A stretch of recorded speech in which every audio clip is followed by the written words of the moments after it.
அனைவருக்கும் இனிய காலை வணக்கம். மற்றும் ஒரு அழகான காலை பொழுதில் இணைந்து இருக்கின்றோம் தலைவாசல் நிகழ்ச்சியோடு. விழுந்திருக்கின்ற இந்த காலை பொழுது அனைவருக்கும் புத்துணர்ச்சியுடன் கூடிய ஒரு பொழுதாக அமைய வேண்டும் என்று இறைவனை பிரார்த்தித்துக் கொள்வோம்.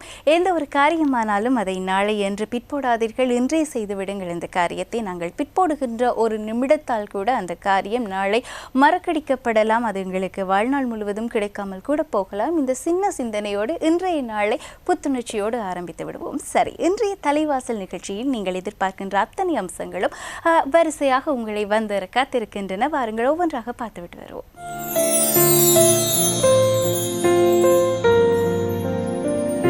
தலைவாசலின் அடுத்த அம்சமாக யாவரும் கேளிருக்கு வந்தாயிற்று. யாவரும் கேளீரில் இன்றைய தினம் யாரோடு பேசப் போகின்றோம், என்ன விடயத்தை பேசப் போகின்றோம் என்பதை அறிந்து கொள்ள ஆர்வமாக இருப்பீர்கள். பொதுவாகவே இந்த பயணங்கள் பற்றி பேசுவதானால் எங்களுக்கு ஒரு அலாதி பிரியம் இருக்கும். ஏனென்றால் அந்த பயணங்கள் வாயிலாக எங்களுக்கு அத்தனை அனுபவங்கள் கிடைத்திருக்கும். அந்த அனுபவங்களை யாரோடும் பகிர்ந்து கொள்வதென்றால் எங்களுக்குள் ஒரு விதமான ஒரு குதூகலமான அனுபவம் பிறந்துவிடும். இப்போதே உங்களுக்கு தெரிந்திருக்கும் நாங்கள் எதை பற்றி பேசப் போகின்றோம் என்று. வாருங்கள், நிகழ்ச்சியில் யாரோடு இந்த பயணங்கள் பற்றி பேசப் போகின்றோம் என்று பார்க்கலாம்.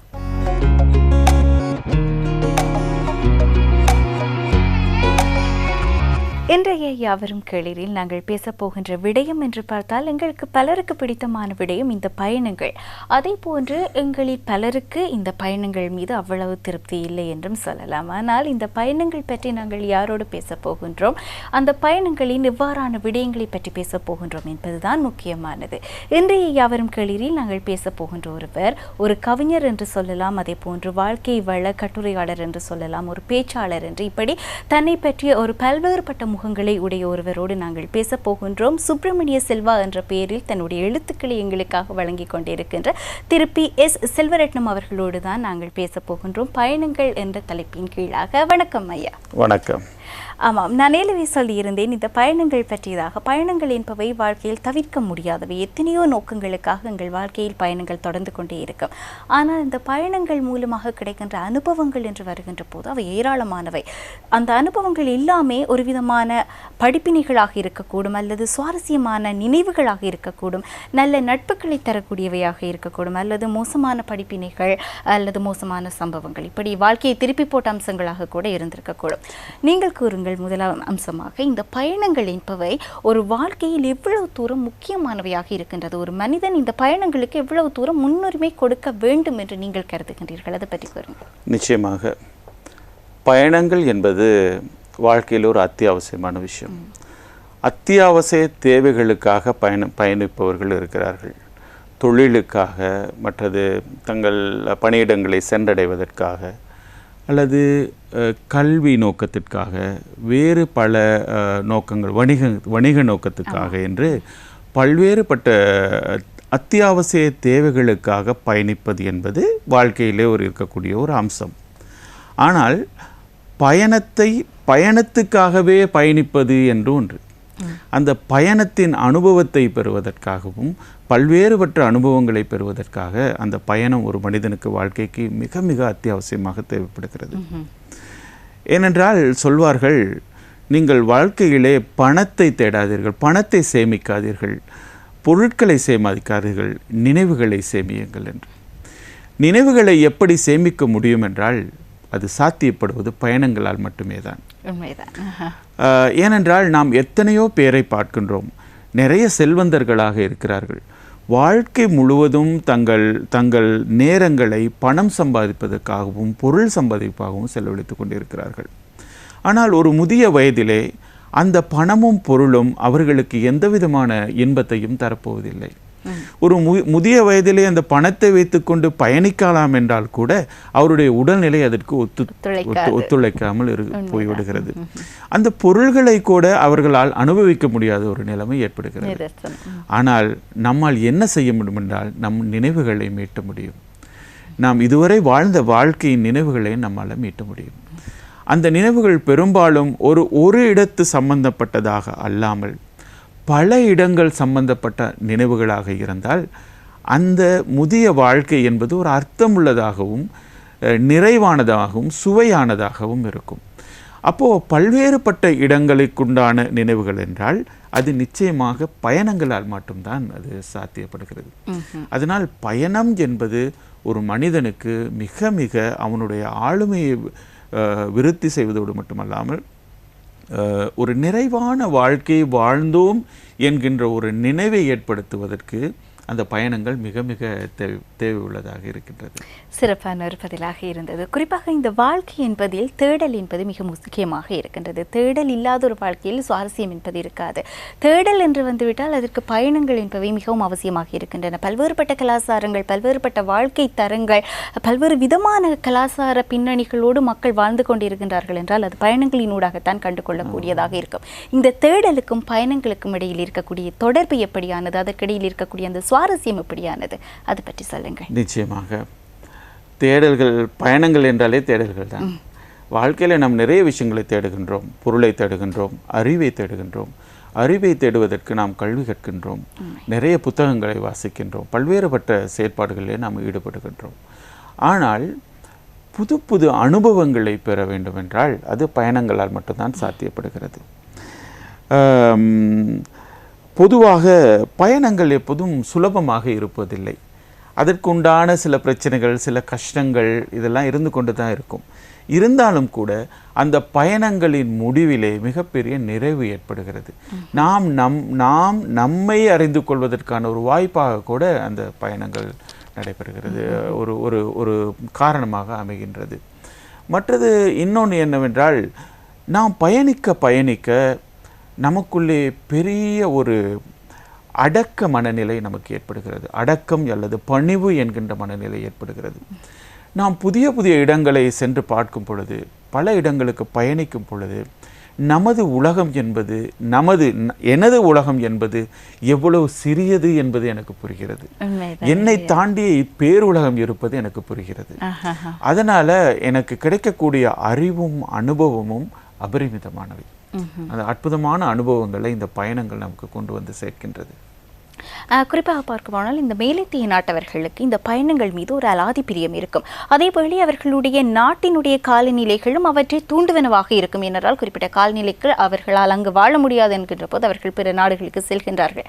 ஆனால் கீழ்த்தீயங்களில் அவ்வாறான பயணங்களுக்கு, குறிப்பாக வெளிநாட்டு பயணங்களுக்கு நாங்கள் அவ்வளவு தூரம் பணம் விரயம் செய்வதற்கோ அல்லது எங்களுடைய நேரத்தை விரயம் செய்யவோ நாங்கள் முன்வருவதில்லை.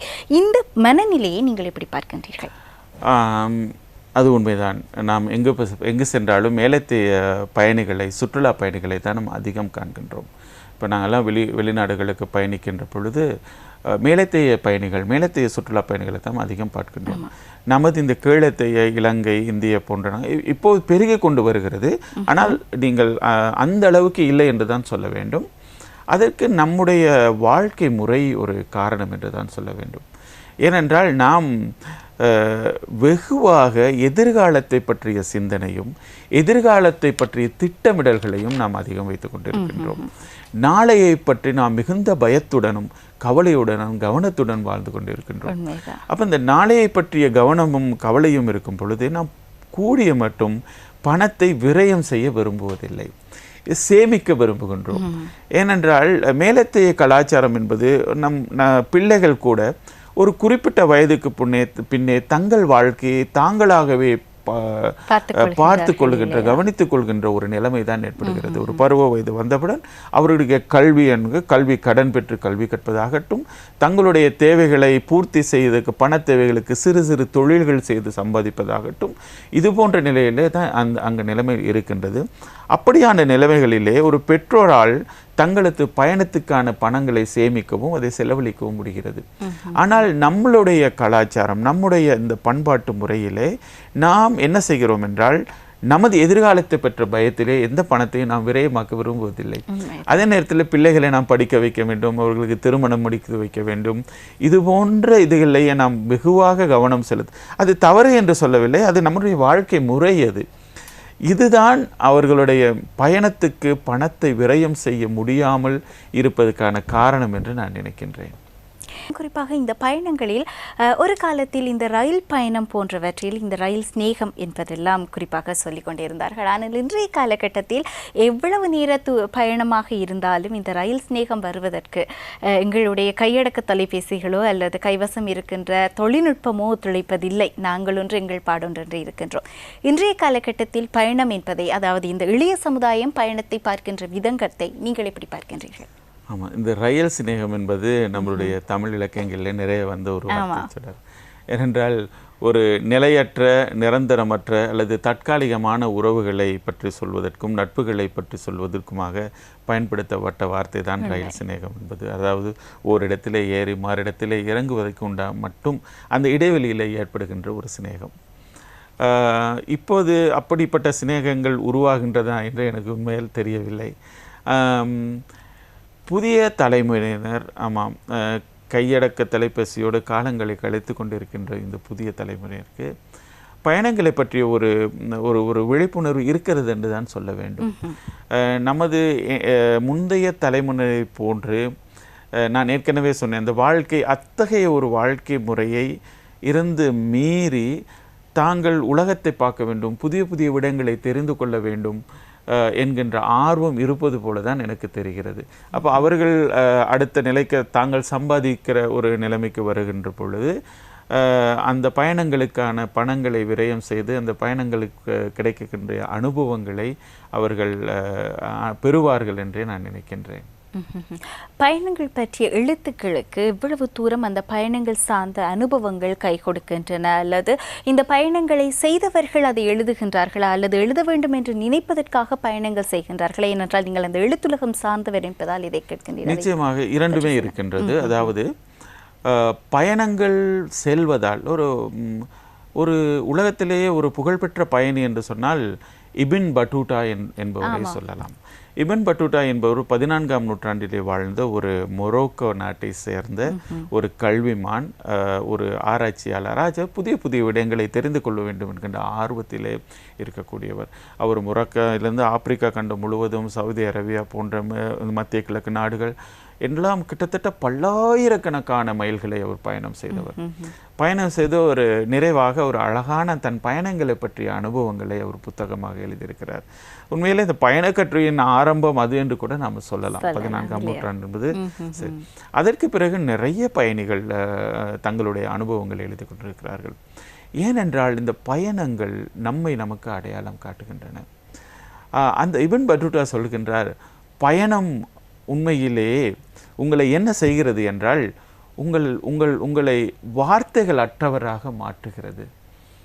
நீங்கள் பார்க்கின்ற இடங்களின், பொருள்களின், மனிதர்களின், சூழ்நிலைகளின் வியப்பு என்பது உங்களுக்கு வார்த்தைகளை தருவதில்லை, வார்த்தைகள் அற்ற ஒரு வியப்பு நிலையை உங்களுக்கு உருவாக்குகிறது. அதே பயணம் சிறிது காலத்தில் உங்களை ஒரு மிகச்சிறந்த கதை சொல்லியாகவும் மாற்றுகிறது. ஒரு ஸ்டோரி டெல்லர், ஒரு கதை சொல்லியாக மாற்றுகிறது. ஏனென்றால் அந்த கதை சொல்லுகின்ற அந்த பாங்குதான் ஒன்று எழுத தூண்டுகிறது.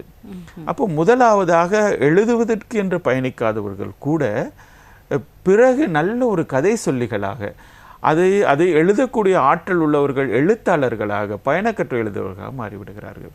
அப்படி இல்லாத போது கூட நாம் ஒவ்வொருவரும் ஒவ்வொரு பயணத்தின் நிறைவிலும் வந்த பிறகு நமக்கு சொல்ல வேண்டிய கதைகள் ஆயிரம் கதைகள் இருக்கின்றன.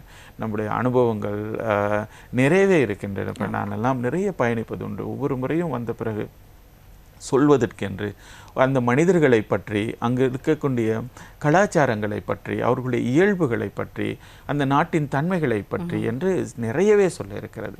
இது ஒரு வகையாக இருக்கிற பொழுது சில எழுத்தாளர்கள் பயணத்துக்கு, அதாவது எழுதுவதற்காகவே பயணிக்கிறார்கள். அவர்கள் எழுத்தின் மேல் ஆர்வம், அதாவது புது புது இடங்களுக்கு செல்லும் பொழுது அவர்களுடைய இந்த பயணத்தோட இன்னொரு சிறப்பு என்ன என்றால் உங்கள் கற்பனை திறனை அது வளர்க்கிறது. நீங்கள் ஒரு குறிப்பிட்ட இடத்திலே இருக்கும் பொழுது உங்கள் கற்பனை திறன் மட்டுப்பட்டதாகத்தான் இருக்கிறது. நீங்கள் ஒரு புதிய இடங்களுக்கு பொழுதும், மலைகளுக்கோ அல்லது நீர்வீழ்ச்சிக்கோ கடல் பக்கங்களுக்கோ அல்லது புதிய இடங்களுக்கோ செல்கிற பொழுது அந்த பயணத்தின் பயன்கள் என்று நாம் சொல்லி கொண்டு வந்தால் இது ஒரு முக்கியமான பயன் என்னவென்றால் உங்கள் கற்பனை திறன் பெருவாராக வளர்கிறது. அப்போது எழுத வேண்டும் என்று நினைப்பவர்கள் அந்த கற்பனை திறனை வளர்த்து கொள்ளவும் தாங்கள் காணுகின்ற காட்சிகளை கட்டுரையாக எழுதுவதோடு புனைவிலே ஏற்படுகிறவர் புனைவு இலக்கியங்களை ஈடுபடுப்பவர்கள் தங்கள் எழுத்தை செழுமையாக்குவதற்காக இந்த பயணங்கள் செல்கிறார்கள். நீங்கள் கேள்விப்பட்டிருப்பீர்கள். இப்போ ஒரு திரையுலகத்தில் எல்லாம் கூட ஒரு இசையமைப்பதாக இருந்தால் அவர்கள் வேறான ஒரு இடத்துக்கு ஒரு மலை சார்ந்த இடங்களுக்கோ அதே போல கவிஞர்களையும் கூட அழைத்து செல்வது அது நடக்கின்ற ஒரு விஷயம். அதற்கு காரணம் அந்த புது இடங்கள் அவர்களுக்கு புதுவிதமான மன எழுச்சியையும் ஒரு கற்பனை திறன் வளர்ச்சியும் அவர்களுக்கு தருகிறது.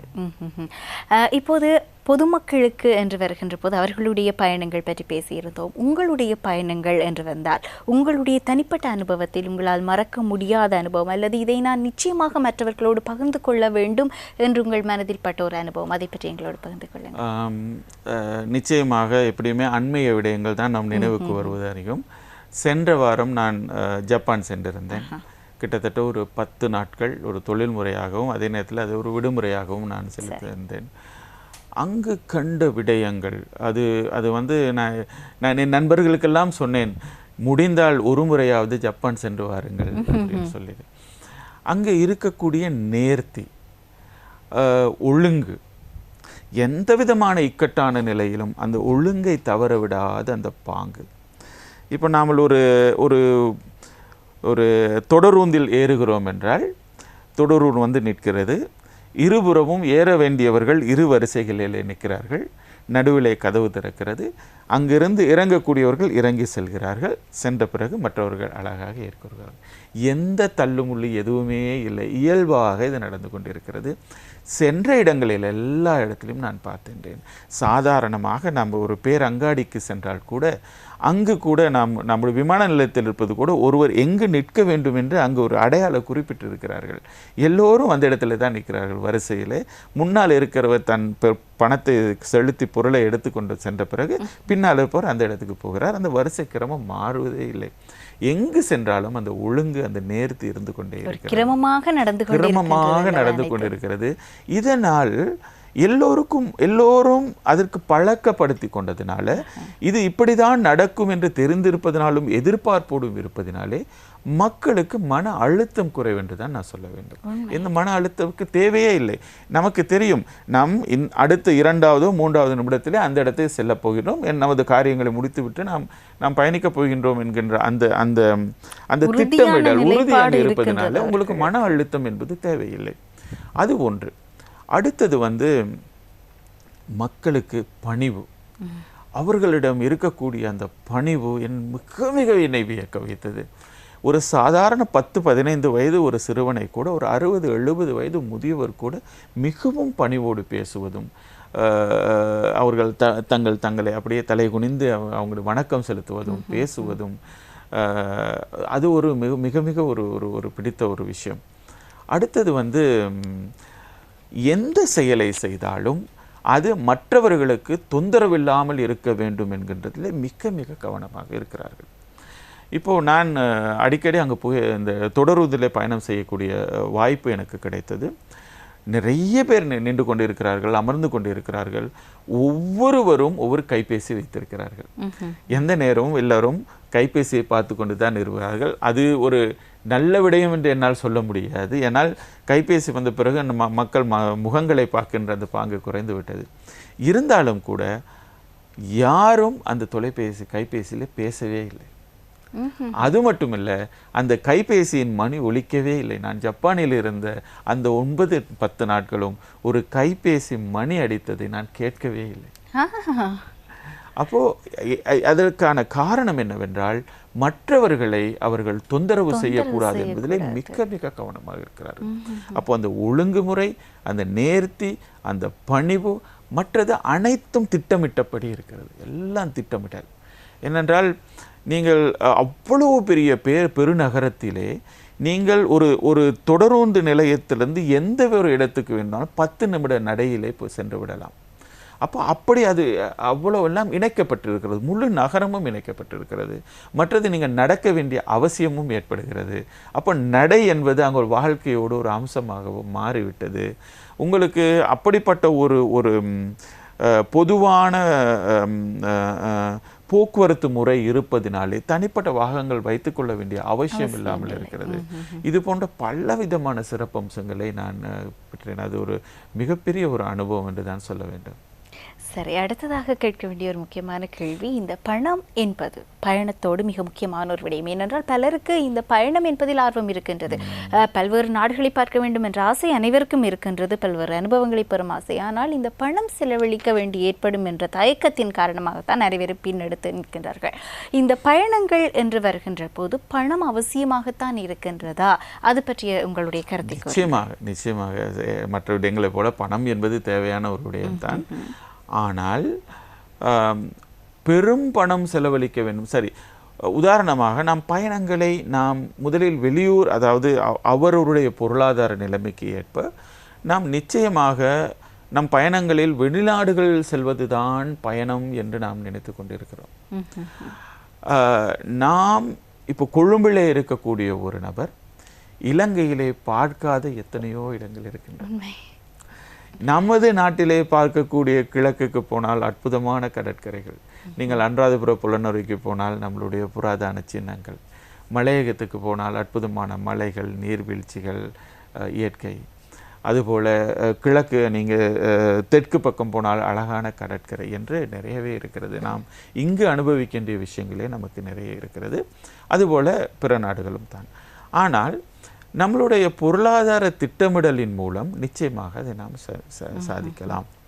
எப்பொழுதுமே நம்மளுடைய பண விவகாரத்திலே நிதி திட்டமிடல் என்பது ஒவ்வொரு மனிதருக்கும் முக்கியமானது ஒன்று.